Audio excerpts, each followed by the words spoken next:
Damos gracias al Señor por tenernos aquí nuevamente en su casa y vamos a volver a la escritura de esta mañana, Isaías capítulo 1, versículo 18 y vamos a incluir el versículo 19.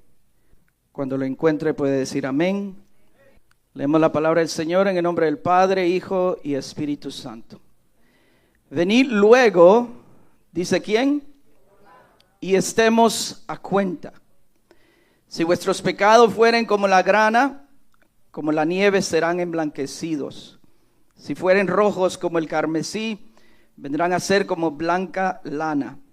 Si quisiereis y oyereis, comeréis el bien de la tierra. Y si no quisiereis y fuereis rebeldes, seréis consumidos a espada, porque la boca de Jehová lo ha dicho. Padre, te damos las gracias por este momento, Señor, este servicio tan maravilloso. Nos has permitido, Señor, estar aquí. Gracias porque nos has cuidado, nos has guardado. Continúa, Señor, bendiciendo nuestras vidas. Gracias por la familia. Gracias por nuestros seres queridos. Gracias, Señor Jesús, por lo que has hecho en nuestra vida, lo que harás, Señor. Creemos que estamos, Señor, en tus manos. Estamos cubiertos bajo las alas del Omnipotente y podemos confiar, Señor, que tu palabra es fiel y verdadera.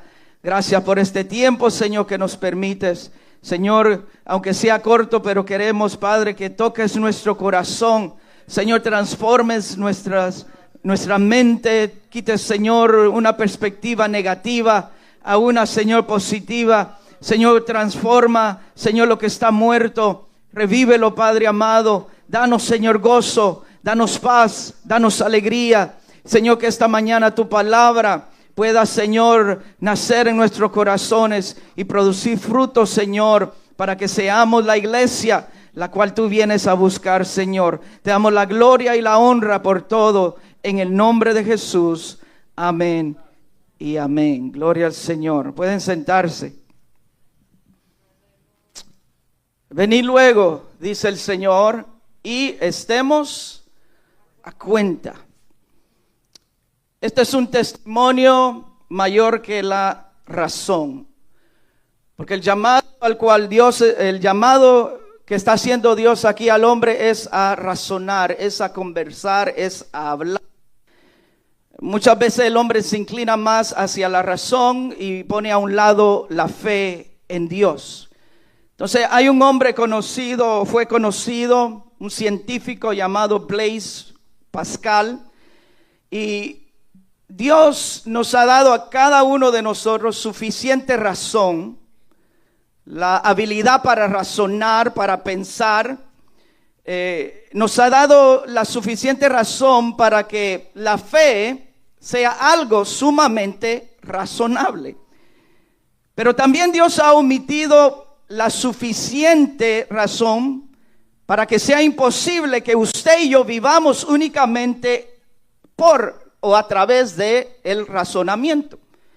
Entonces, este científico fue considerado uno de los más brillantes de su época, ¿verdad? Grande en la historia. Pero la conversión de Pascal no se produjo a través de las indagaciones científicas que él realizó. El venir a Dios no ocurrió a través de esas investigaciones. Dice que una vez él iba conduciendo muchos años atrás, ¿verdad? Eran carretas. Él conducía su carreta y su carreta quedó colgada en un puente. Entonces este hombre quedó entre la vida y la muerte.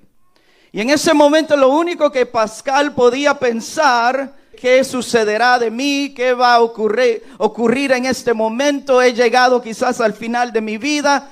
Lo único que este hombre podía pensar era en la convicción de su hermana, era en el testimonio cristiano que tenía su hermana. Y lo único que él podía traer a su mente era la relación que su hermana tenía con el Señor Jesucristo. Fue un científico, como dije, bien extraordinario, brillante. Pero lo único que lo movió, que lo guió, que guió su corazón a la fe no fueron las leyes científicas que él pudo investigar, sino el testimonio de su hermana. Dígale a que está a su lado, ve luego. Ve luego. El Señor llama y dice, venid luego y estemos a cuenta. Razonemos, conversemos. Presenta tu caso y yo presentaré el mío. Resolvamos este asunto. Toma tu tiempo, yo tomaré el mío. Y cuando vemos el principio de este capítulo, es como si estuviéramos en un tribunal. Dios llama al cielo y la tierra como sus testigos. Y el ser humano está siendo acusado. Hay un problema que comenzó de manera individual, que se produjo y se extendió a todo ser humano. Y este problema impide que el hombre pueda tener una relación con su Creador. Aunque la persona multiplique sus oraciones, no están siendo escuchadas porque existe un problema. Aunque la persona se incline, se arrodille ante Dios, esa oración no está siendo escuchada porque todavía existe un problema. Y ese problema, diga conmigo, se llama pecado. Por la desobediencia de un solo hombre, dice la palabra, muchos fueron hechos pecadores. La naturaleza pecaminosa en el ser humano es el aspecto en el hombre que lo hace ser rebelde contra Dios. Y hasta que se resuelva este problema, el ser humano siempre se mantendrá separado de su Dios. Quien se involucró en el pecado, en la desobediencia, no fue Dios.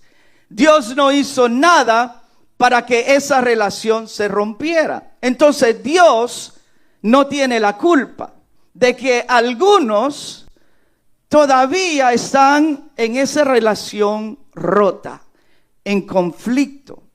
La palabra dice que el plan de Dios siempre ha sido este.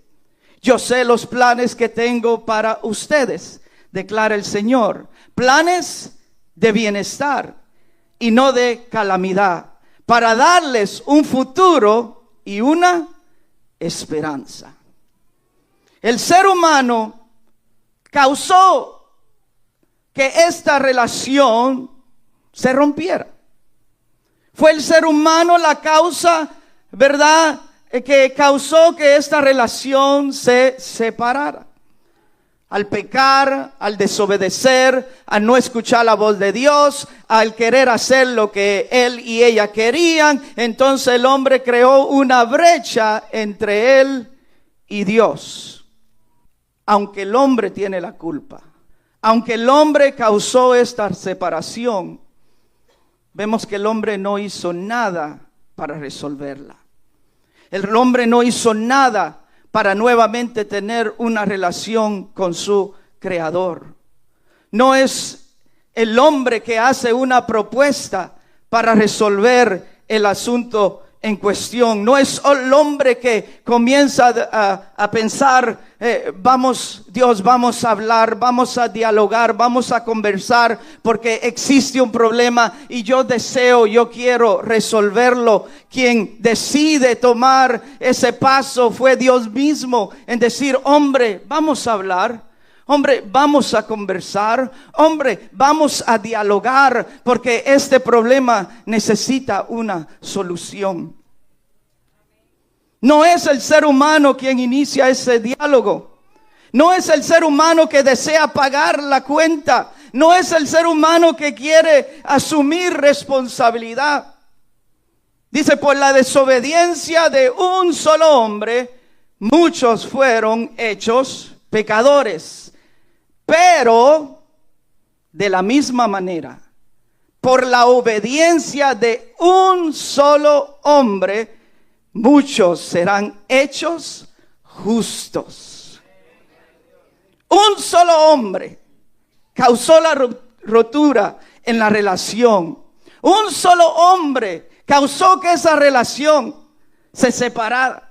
Pero de la misma manera, por la obediencia de uno solo, ahora muchos son hechos justos. ¿Cuántos pueden decir yo soy uno de muchos? Yo soy uno de muchos. Hemos sido hechos justos por la obediencia de un solo hombre y su nombre es Jesús. Su nombre es Jesucristo. Todo pecado, toda transgresión es abominable para Dios. Ningún pecado puede ser considerado leve en sí mismo, sino que todo pecado merece la ira de Dios. Todo pecado es mortal. El día que comas del fruto, ciertamente morirás. Porque la paga del pecado es muerte. Y aunque el hombre es culpable, el hombre no busca de Dios. No busca resolver el problema. Romanos dice, no hay justo ni aún uno. No hay quien entienda.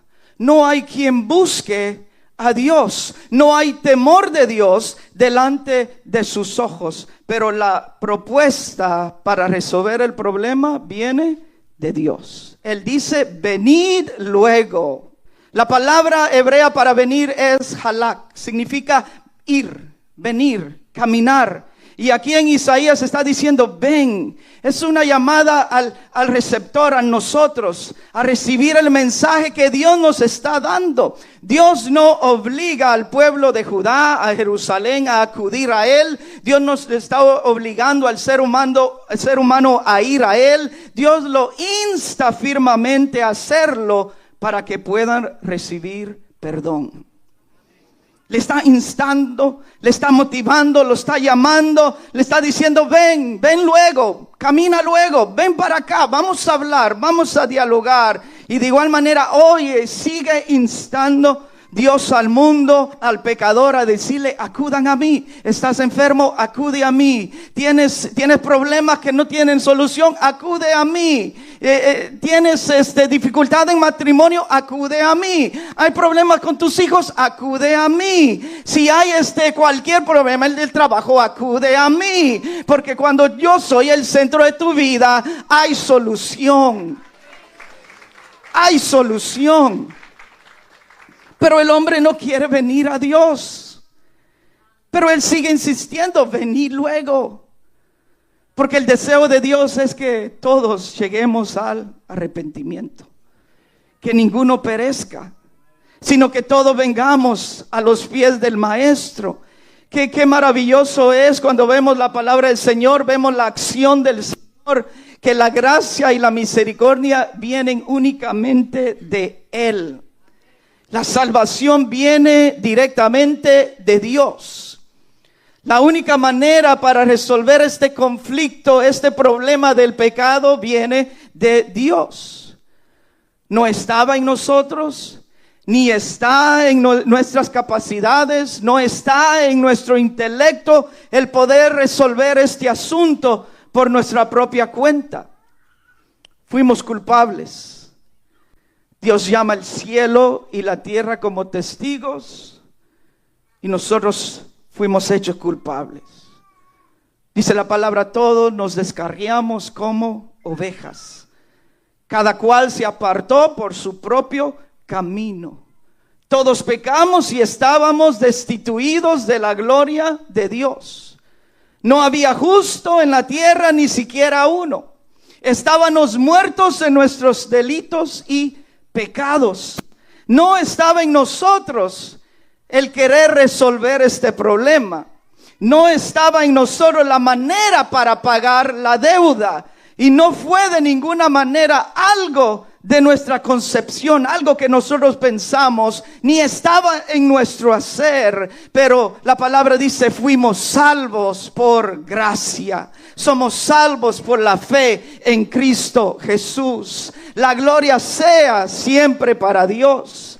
Por eso el salmista dice, tributemos a Jehová. Demos a Jehová la gloria y el poder. Demos a Jehová la honra debida a su nombre. Porque estábamos muertos en nuestros delitos y pecados, pero Él nos dio vida juntamente con Cristo. Dice además Pablo, Dios mostró su amor en que aún siendo pecadores, Cristo murió por nosotros. Cristo murió por el pecador. Entonces estamos en un tribunal, estamos frente a Dios. Él presenta su caso y nos dice, vení luego y estemos a cuenta. Presenta tu caso, presenta, ¿verdad?, tu declaración. Pero es Dios que hace la proposición de estemos a cuenta. Y cuando dice estemos a cuenta, no significa que Dios quiere discutir contigo acerca de tu pecado. Dios no quiere entrar en un diálogo de discusión sobre nuestra condición. Dios sabe que somos pecadores. La cuestión es si nosotros hemos aceptado esa verdad. La cuestión es si yo sé que sin Dios estoy perdido. La cuestión es si yo sé que porque Adán pecó, todos estamos destituidos. Y hasta venir a los pies de Cristo, entonces somos hechos justos delante de Dios. Dios sabe. Él tiene toda la razón en este caso. Él va a ganar este caso, porque Él no fue el culpable fuimos nosotros. Dios sabe que somos pecadores, pero la cuestión es si nosotros aceptamos esa verdad. Y no solamente de que somos pecadores, sino que si aceptamos que necesitamos la justicia de Dios. Y no solamente que necesitamos la justicia de Dios, sino que si no reconocemos nuestro pecado, somos dignos del castigo. Dios no va a discutir con nosotros. Dios no va a escuchar las excusas que presentemos. Porque crecí en un hogar disfuncional, o porque mis padres se separaron, lamentablemente no pudo haber esa relación con mi madre o con mi padre. Dios no va a escuchar ninguna excusa. En el día final vamos a escuchar, bien, buen siervo y fiel, en lo poco me fuiste fiel, sobre lo mucho te pondré. En el final vamos a ver, tú fuiste fiel a pesar de que estabas en un hogar disfuncional. Decidiste darme tu corazón. A pesar que pasaste problemas en la tierra, decidiste verme a mí como la única solución. Dios no quiere discutir con el hombre. Dios tiene la razón en este caso. Quienes pecaron, quienes desobedecieron, quienes están muertos espiritualmente, quienes no buscan ni hacen justicia, es el ser humano. Ninguna persona puede acercarse a Dios y decirle, vamos, estemos a cuenta. Pues quien tiene toda la razón es Dios. Y porque Él tiene toda la razón, Él es el único que puede hacer esta proposición en decir estemos a cuenta. Lo único que el ser humano debe de hacer es reconocer su pecado. Cuando el ser humano abre su corazón a Dios, dice la palabra, quien lo convence de su pecado, quien lo convence de justicia, quien lo convence de juicio es el Espíritu Santo de Dios. Él dice, vení luego, estemos a cuenta. La palabra hebrea quiere decir razonemos juntos. Y acá significa decidir, juzguemos, probemos, argumentemos. La idea es la de un proceso legal en el que cada parte defiende su propio caso. Dios se propone a presentar al pueblo de Judá y Jerusalén los principios con los que está dispuesto a perdonar sus pecados y conceder perdón. Y describe los términos del perdón en Isaías 1, 18 al 20. Dios invita al ser humano, razonemos juntos. Y lo que Dios ofrece es razonable. Lo que Dios ofrece es bueno. Lo que Dios ofrece es, si estás en esta condición, yo te ofrezco algo mejor. Si tus pecados fueren como grana, vendrán a ser blancos como la nieve. Si son rojos como el carmesí, vendrán a ser blancos como la lana. Entonces Dios lo que le está ofreciendo al ser humano no es malo, es bueno, es más que bueno, es más que alegría, es gozo eterno, es razonable. Entonces es locura rechazar y resistir el amor infinito de Dios. Es locura rechazar y resistir a la bondad infinita de Dios. Es locura y es verdad no razonable el no querer la gracia y el poder infinito de Dios. Pero Dios dice, ven ahora, hablemos. Que aunque hay pecado en tu vida y aunque sean como la escarlata, y peor aún, si son rojos como el carmesí, dice, hay solución. Pueden ser blanqueados. ¿A cuántos Dios ha hecho esta obra en sus vidas? ¿A cuántos de nosotros? Dios nos dijo, vení luego, venimos a Él. Dios sabe que el ser humano no es feliz sin Él. Amigo, amiga, Dios sabe que aunque tú te alegras, pero Él sabe que realmente no eres feliz sin Él. Por eso Él dice, ven luego, encontrémonos, porque hay perdón. Podemos ser limpiados de la mancha del pecado. Las buenas obras no pueden limpiarnos. Nuestras mejores intenciones o promesas no pueden limpiarnos. Nuestro sufrimiento, dolor no pueden limpiarnos. El tiempo no puede limpiarnos. La muerte no puede limpiarnos. Solo la sangre de Jesús nos limpia de todo pecado. Realmente dice, todas las cosas pasaron, y aquí todas son hechas nuevas, porque la sangre de Jesús nos limpió de todo pecado. Tenemos un nuevo comienzo en Cristo, porque la sangre de Cristo nos limpió de todo pecado. Nos limpió del poder del pecado, nos limpió de la vergüenza del pecado, nos limpió de la culpa del pecado, nos limpió del dominio del pecado, nos limpió del dolor del pecado solamente en Jesucristo, solamente a través de su sangre.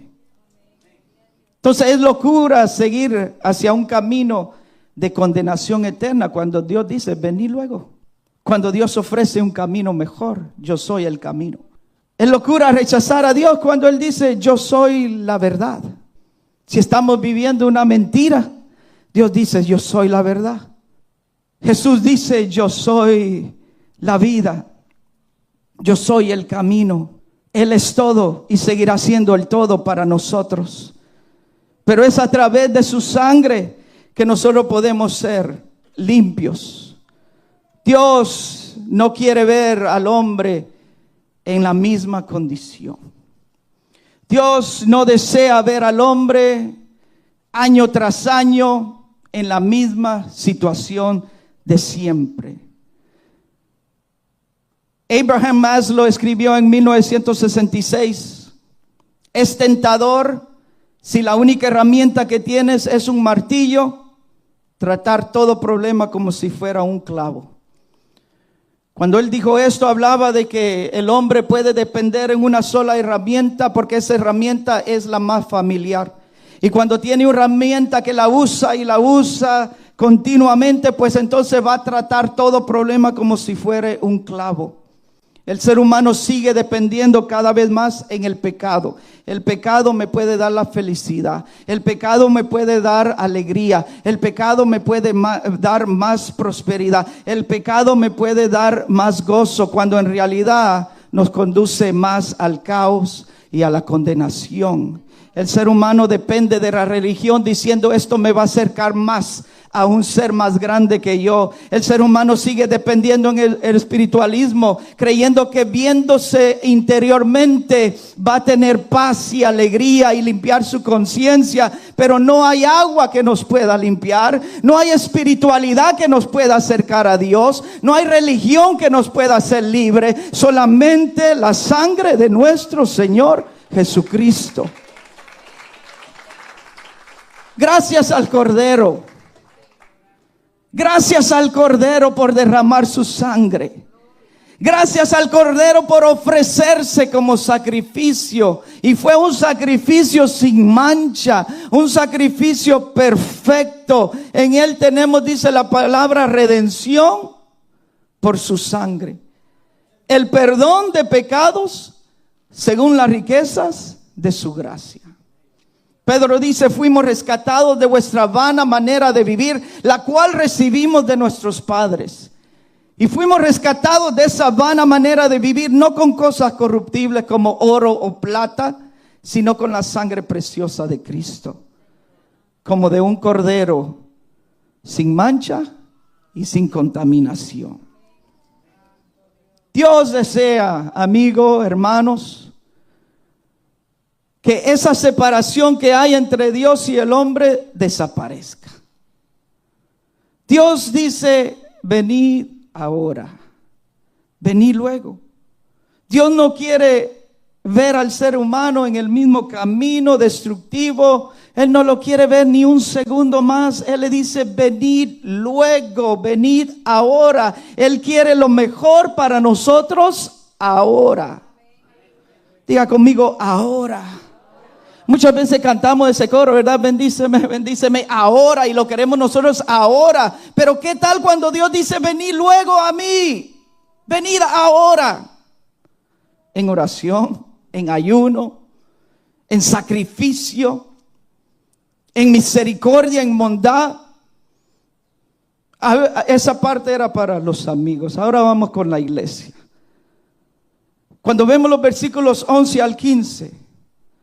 Antes de que Dios aborde los actos corruptibles del pueblo de Judá y Jerusalén, Dios aborda sus actos de adoración.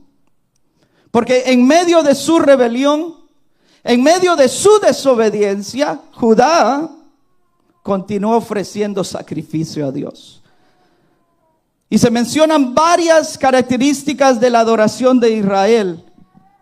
Había la ofrenda de los sacrificios, la ofrenda del incienso, la observancia del sábado, la oración y a lo largo del año las celebraciones, festividades, convocaciones, asambleas, días santos específicos.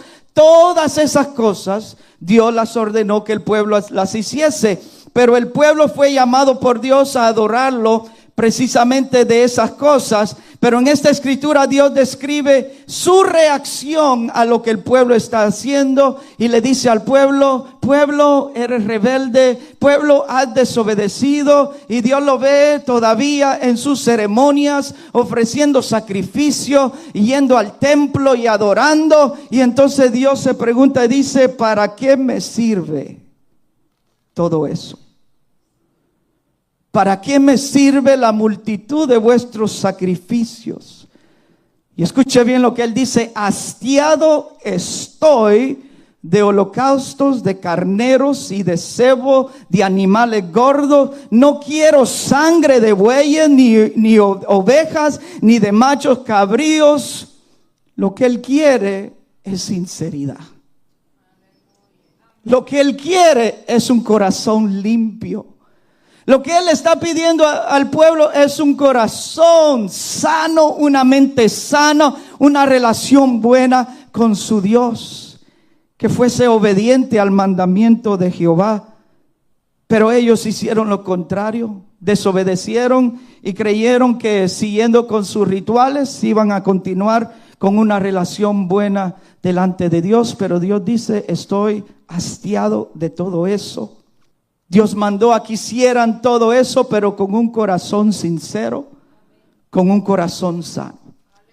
Dios los condena Y Dios no condena lo que están haciendo, sino el por qué lo están haciendo. Y cuando Dios ve al pueblo de hoy, ¿qué es lo que Dios está viendo de nosotros? Ya sabemos lo que Él ve del mundo y cómo la gente está viviendo. Pero ¿qué del pueblo que ha sido redimido con su sangre? Él quiere una adoración sincera. Él quiere una conciencia limpia. Él quiere ver un corazón que le adore, que le glorifique, que le dé la honra únicamente a Él. Él dice: abominables son para mí. No las quiero, no las deseo. Y Jesús lo dijo de esta manera: ¿por qué me llamáis Señor, Señor, y no hacéis lo que yo os digo? Podemos en este tiempo como cristianos decirle: Señor, Señor, y Él nos está diciendo: pero ¿para qué me llamas si no estás haciendo lo que yo digo? Hasta que se resuelva este asunto, hasta que escuchemos la voz que nos dice: venid luego y estemos a cuenta. Hasta que se resuelva ese asunto, entonces vamos a poder tener una buena relación con nuestro Padre Celestial. Eso no era lo que Dios deseaba. La verdadera adoración y la verdadera obediencia siempre van a ir de la mano. Dios dice: ven ahora, ven hoy, mañana puede ser tarde. Él dice: ven ahora. La palabra dice: si escucháis su voz, no endurezcáis vuestros corazones. Dice: buscar a Jehová mientras puede ser hallado. Llamarle en tanto que está cercano. Deje el impío su camino y el hombre inicuo sus pensamientos, y vuélvase a Jehová, el cual tendrá de él misericordia, y al Dios eterno, el cual será amplio en perdonar. Estamos en tiempos finales, iglesia, amigo, pero todavía hay tiempo. Dios sigue llamando. Dios sigue diciendo: buscadme y viviréis. Buscadme y viviréis. Buscadme y hallaréis paz, hallaréis descanso. Si estás agobiado, si estás cargado, yo os haré descansar. Es el mismo llamado de siempre que Dios le hace al ser humano. En este caso le dice: venid luego. Cuando Jesús pisó esta tierra, decía: venid a mí todos, los que estén cargados y cansados, y yo os haré descansar. Él le decía a la multitud: venid a mí, que yo soy la puerta. Venid a mí, que yo soy el pan de vida. Venid a mí, que yo soy el agua que sacia tu vida. Venid a mí y tendrás gozo, paz, tendrás alegría. Es el mismo llamado. Estamos en tiempos finales, pero todavía hay tiempo. Este mensaje era para Judá y para Jerusalén. Este mensaje es para el no creyente como para el creyente. Este mensaje es para el no cristiano y el cristiano. Dios dice a la iglesia: vení luego, porque iglesia, aunque estamos en el camino, el Señor quiere tener cuentas claras con nosotros. Aunque estamos en el camino, Dios quiere vernos caminar derecho, recto. Dios quiere vernos caminar en santidad, sin la cual nadie lo verá. Aunque estemos en la iglesia, aunque seamos parte del cuerpo de Cristo, Dios todavía nos dice: vení, estemos a cuenta y resolvamos este asunto, porque llegará el día que sonará la trompeta y ya no habrá más tiempo. Spurgeon dice: ¿por qué vamos a demorar la felicidad? Para los que se casaron un día, él pregunta: ¿aplazarías el día de tu boda si ya usted tenía esa fecha establecida? ¿Aplazaría la hora de tu perdón y liberación? Ven ahora. Las entrañas de Jehová te anhelan. El corazón de Dios anhela al ser humano. El corazón del Señor anhela a la persona, al joven, al niño, a la mujer, al hombre. El ojo de tu Padre te ve desde lejos y corre a tu encuentro como al hijo pródigo. Ven ahora. La iglesia está orando por ti, amigo, amiga. Hay alguien que siempre ha orado por tu salvación. Quizás fue tu mamá o tu papá o tu abuela o tu tía o cualquier persona que te llevaba de niña o de niño a la iglesia y tú te descarriaste y tomaste tu propio camino, pero todavía hay alguien que está orando por ti. Y los brazos del Padre siempre estarán abiertos. Pero Él dice, vení luego y estemos a cuenta. Vení ahora. Estos son tiempos de avivar nuestra alma, nuestro espíritu. Este es el tiempo de que la iglesia esté más ferviente, de que la iglesia esté más llena del Espíritu Santo, de que la iglesia esté más llena de fe, porque sin fe es imposible agradar a Dios. Entonces Él le dice hoy al ser humano que no tiene en su corazón la gracia y el perdón de Dios, le dice, ven luego. Y le dice a la iglesia, ven luego y estemos a cuenta. ¿Quieres hablar con Dios hoy? Hoy es el día. La palabra dice, este es el día de salvación. Este es el día que Jehová ha hecho para la iglesia. Me alegraré y me gozaré en él. Este es el día que el Señor ha hecho para que nuestra relación esté bien delante de Dios. Este es el día que el Señor ha hecho para resolver este asunto y tener cuentas claras con Dios. Que el Señor nos ayude, que el Señor nos bendiga y nos dé la fuerza para seguir adelante.